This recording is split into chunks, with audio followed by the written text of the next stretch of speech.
eu quero só colocar mais uma pergunta aqui, tá? E ele tem filho também, tá, gente? Eu quero saber já com ele. O que fazer com criança que tem dificuldade de prestar atenção na aula? Às vezes tem um pouquinho de TDAH, né? Tem crianças que são bem espertos também, não é? Tem isso também. E aí, o que fazer para segurar a criança, para prender a criança ali na hora da aula? Bem, já que tem dificuldade, tem muitas que têm a gente às vezes coloca a criança, né, prender a criança numa aula, mas às vezes a gente adulto, numa determinada aula, a gente também não se prende. Se concentrar, então, primeiro tem que analisar que aula é essa, qual o formato, né? Qual a linha de trabalho dessa escola.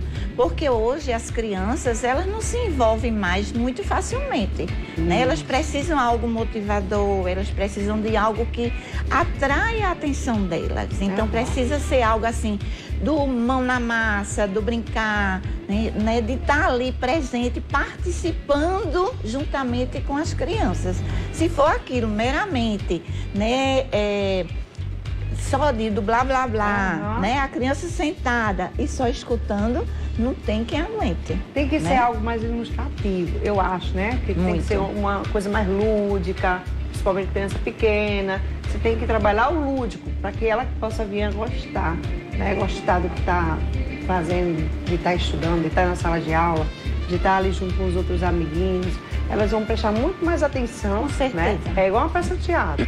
Você vai e joga lá, Pequeno Príncipe. Você fica tudo assim, né? Lúdico. Tudo prestando atenção. Por quê? Porque é interessante, né? Agora, na pandemia teve um modelo de aula diferenciado, né? Muitas crianças tinham que assistir aula online e elas não estavam habituadas a isso. É diferente você estar assistindo um desenho animado, um filme de criança, enfim, é diferente. Você tem que assistir aula, obrigatoriamente tem que estar ali assistindo aula. Esse modelo para elas era uma coisa nova, né? Principalmente para os pequenos. O meu não ficava de jeito nenhum na frente da televisão, do computador lá, assistindo a aula. De jeito, olha, ele queria mostrar os brinquedos, atrapalhava mais a aula do que assistia. Então eu resolvi tirá-lo. Gente, não dá para o meu filho ficar assistindo a aula, ele não vai ficar quieto. Também precisa analisar aí também o comportamento, né? Exato. E aí também tem que ser um especialista, uma avaliação. Porque hoje tem muito, né, especialista que traz essa situação mais assim, segura de avaliar a criança se é comportamental ou se realmente a metodologia é utilizada. É verdade. Imagina, um menino de 4 anos ficar lá na frente do computador. Fica não, gente. Fica não, era difícil, né? A maioria das mães tiraram. Não tinha como, né? Teve gente que não... para alfabetização. O ano passado, meu filho terminou o primeiro ano, né? Que é a alfabetização. Eu acho assim, por mais que a escola seja maravilhosa, eles tentaram fazer tudo, né? Para as crianças saírem tudo alfabetizadas. Mas foi um pouco mais difícil, gente, por conta da pandemia, que muitas crianças ficaram sem estudar. O meu praticamente não. Eu tive que, no outro ano, colocar um reforço para que essa professora de reforço desse um reforço também, para que quando ele chegasse no primeiro ano, ele tivesse pelo menos sabendo mais ou menos alguma coisa, né? Senão, ficava mais difícil. É verdade. Agora, o que fazer para amenizar essas perdas? Então, assim, eu digo muito que são os filhos da pandemia, né? Deixaram lacunas, né, nas crianças. E aí é buscar, né, algo, assim, que tente motivar a criança e recuperar aquilo que foi perdido. Claro, isso a longo prazo. Também não adianta se estressar, né, e achar que de um dia para o outro tudo vai voltar, né, ao que era antes. Mas há condições de gradativamente, sem estressar a criança, né? E aí recuperando essas perdas, né? Principalmente aquelas que não se identificaram, porque outras se identificaram, né? E até progrediram muitos, mas tem aquelas que não se identificaram com a tela e essas perderam muito mais, né? Mas tem condições de, no dia a dia, que é o que a gente tem feito em sala de aula, né, recuperando essas perdas e trazendo o atual com um pouco do que perdeu, né? E aí a gente vai equilibrando os conteúdos e vai recuperando tudo aquilo que, né, deixou lacunas. É verdade. A gente está falando sobre a pedagogia afetiva. Você tem um filho de 8 anos, né? Isso. Romilson, e aí, como é que é? O seu filho na escola? Inclusive, eu dou aula de teatro para crianças. Que maravilha. Que tem uma dificuldade muito grande a criança em si. Eu vou falar no geral. Né, até para teatro, né? Eles são tudo tímidos. Chega... Faz a maior bagunça na sala de aula com a tia. Mas no teatro não quer demonstrar o talento que tem. Então a gente vai lá, conversa com as crianças. E hoje, as crianças que eu dou aula é de 7 a 12 anos. Então eu já vejo artistas ali. Sabe, eu tenho uma aluna minha que foi selecionada por The Voice agora, com 12 anos. Coisa boa. Mas ela disse que precisou passar pelo teatro na escola, porque ajudou ela a conversar, se comunicar com os pais, que ela era muito travada, ela não falava. Então, o teatro na escola ajuda muito, sabe? E o meu filho, ele tem uma dificuldade muito grande. E a pandemia, para todo mundo, foi muito ruim. Principalmente para a criancinha mesmo, assim, de 5, 4 anos. Não tinha como, literalmente, colocar para assistir a aula, né, nesse formato. E aí, o meu filho não teve esse formato. Mas o que foi que eu fiz? Chamei uma professora de reforço escolar. Porque aí ela ia lá com todos aqueles cuidados que a gente teve, do teste do Covid, da máscara, do álcool, e não deixou de estudar em casa. Então, foi muito importante. Muito importante. Você fala que ele fala inglês já, né? Isso, na escola que ele estuda, lá as crianças já aprendem inglês. Bom, né? É claro, são as mínimas coisas, mas tá lá, tá aprendendo. Eu tô gostando muito de ver. Né? Isso, o crescimento do meu filho, né? Como eu falei, ele foi registrado por mim, né? Então, peguei ele, aí disse, meu amor, minha vida. E aí, imagina, Marília, eu sozinho.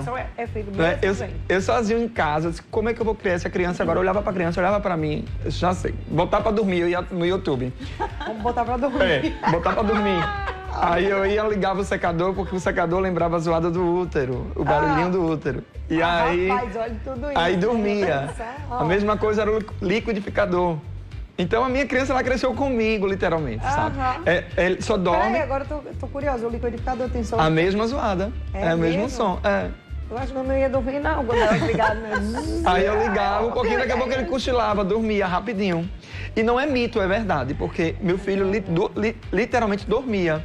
E aí ele dormia com a cabeça no meu peito, pegando na minha orelha. Então até hoje, ele dorme assim. Eita, que lindo. Até hoje. Tá vendo aí?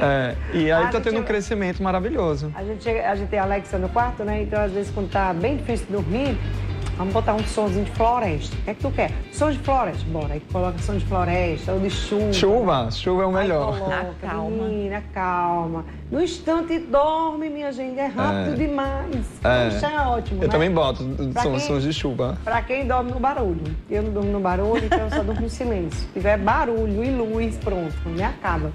É bem complicado. Com os 2 anos, eu coloquei ele na escola. Foi mesmo. Com os 2 anos. Muito bem.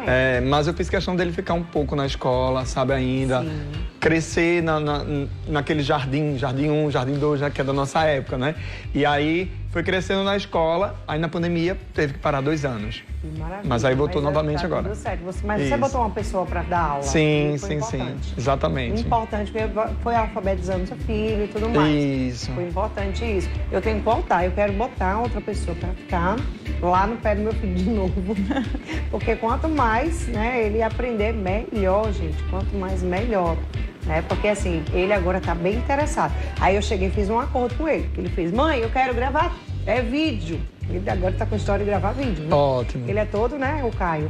O João é tímido e o Caio, ele é todo desenrolado. Fez eu ir pra praia, gente, pra ficar lá fazendo o vídeo dele na praia, procurando os bichos, que ele disse que vai ser biólogo. Coisa boa. Ele disse que vai ser biólogo. E aí, pronto, lá vai fazer o vídeo. Aí eu fiz um acordo com eles.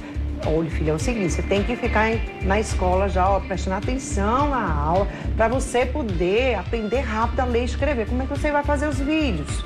Aí já fui, né? Que é a moda da criança hoje, é vídeo.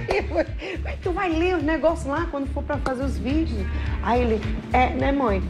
Mas, mãe, eu sou o mais inteligente da turma. Eu disse, com certeza, meu amor. Né? Muito bem, parabéns. Né? Aí a gente tem que ir incentivando. Seja mais, né? Seja mais. Seja mais inteligente mesmo. Isso. E vamos fazer os vídeos. Olha, preste atenção na tia. A tia é legal? É ótima. Então, pronto, ele disse, eu presto atenção. Mas tem uns meninos lá que ficam tudo bagunçando, mãe. Tudo conversando. Tudo conversando, viu? Presta atenção na aula, já para poder, né, incentivar ele a ficar mais, né? Aí ontem Ele tem muita resistência de querer ler, ele quer que eu leia. Pra ele é mais fácil, né? Aí eu cheguei pra eles, não, a gente vai ler aqui junto, bem devagarzinho, eu vou lhe ajudando. Você tem que ler para poder você fazer os vídeos. Tudo era fazer os vídeos. Então aí ele já começou a querer, porque é uma coisa que ele quer fazer, mas para ele fazer ele tem que... Juntando o útil ao agradável. É, né? Pra poder Claro. fazer o negócio. Aí, mas se não, minha filha, tem que ser assim. Gente, tem que brincar com a criança. Quando vai ensinar, tem que ir com calma, brincando, ensinando, no lúdico mesmo. Senão eles não querem. Aí eles não querem aprender. Eles ficam resistentes. Aí tem a hora de espécie, né? Olha para um lado, olha para... Você vai ler, fica olhando para outro lado. Meu filho, é aqui a leitura, ó. Pelo amor de Deus, aqui, ó. E ele lá. É o quê, né? É desse jeito. Mas você sente, Marília, que as crianças de hoje tá mais avançada do que nós da nossa época, né? Porque acho que a internet ajudou muito também. Eu também sou maquiador, sou instrutor de maquiagem e dou aula para criança de maquiagem. Olha que legal, gostei. No primeiro dia de aula, as meninas chegaram maquiadas como se fosse... Eu vi a mãe dela, no rosto delas. Muito pesado, vamos limpar tudo isso e vamos se maquiar como crianças. Criança, muito isso. bem. Aí limpou, tiraram tudinho, mas não queriam. Porque imagina, uma criança de 4 anos com um batom vermelhão. Ah, gente, pelo amor de Deus. Se fosse minha menina, eu dizia, tira esse batom, menina. Pelo amor de Deus, né? Até nisso a gente tem que ter esse cuidado, porque a criança tem que viver um momento criança. É verdade. Né? E elas estão avançando, né? Tempo, né? Cada um no seu tempo. tempo. Criança é criança, gente. Olha, criança tem que ser criança. Esse negócio de botar criança como adulta, eu não acho legal. Acho que não é legal. Porque na minha época eu era criança mesmo. Até 11 anos eu brincava de boneca, eu era super menina, eu era menina demais, inocente, cadê? Aí depois, né, claro, né, você vai crescendo. Vai amadurecendo, vai vendo, não, aquilo não era pra mim, agora que é. Né? Exato. Mas aí, gente, criança tem que se vestir como criança. Ah, não, botar esses vestidinhos. É vestidinho mesmo, de criança. Isso, ajeitar o cabelinho como de lacinho, criança. né? Isso. Acho tão fofo. Ah, meu, se eu tivesse uma menina, dava feita. Não tem, né? Se tem menino. Menino tem muito frufru, né? Isso. É só camiseta, bermuda. Um menino, 4 minutos tá pronto. Uma menina, é ligeiro, né? 2 dias a menina pra se arrumar. Eu acho é bom. Vou mentir que menina é mais prático, é bom mais demais. prático. É mais prático, mais fácil. Tem mais pergunta? Tem mais alguma pergunta? Deixa eu só perguntar aqui sobre o espetáculo do Pequeno Príncipe. Conta pra gente como é que vai ser. Nossas últimas sessões aqui em João Pessoa, na verdade, o espetáculo ele finaliza mesmo nesse domingo, porque tá vindo uma nova roupagem, com uma nova visão de direção ao Pequeno Príncipe, sábado e domingo às 17 horas. 17 horas. Isso. Lembrando que começa hoje, só que já está esgotado hoje, tanto para o Pequeno Príncipe como para a Gisberta. Ai, gente, é tão lindo o Pequeno Príncipe, a história também, Isso. né? Para quem já viu o filme, para quem já leu o livro, tem que assistir o espetáculo que está maravilhoso. Únicas sessões. Eu faço 10 personagens no espetáculo. Nossa, como é que faz pra Eu faço um aviador, faço a rosa, faço serpente, faço a raposa, aí faço historiador e vou fazendo vários personagens. Que legal, viu? Espetáculo premiadíssimo, né? Fomos para São Paulo, participar lá, representando a Paraíba e ganhamos o prêmio de melhor espetáculo. Eu ganhei melhor ator também. O nosso ator que faz o Pequeno Príncipe ganhou o coadjuvante, então vale a pena assistir. Maravilha, viu? Né? Vou fazer o seguinte, vou pro intervalo bem rapidinho, tá certo, gente? Eu volto já. Não sai daí.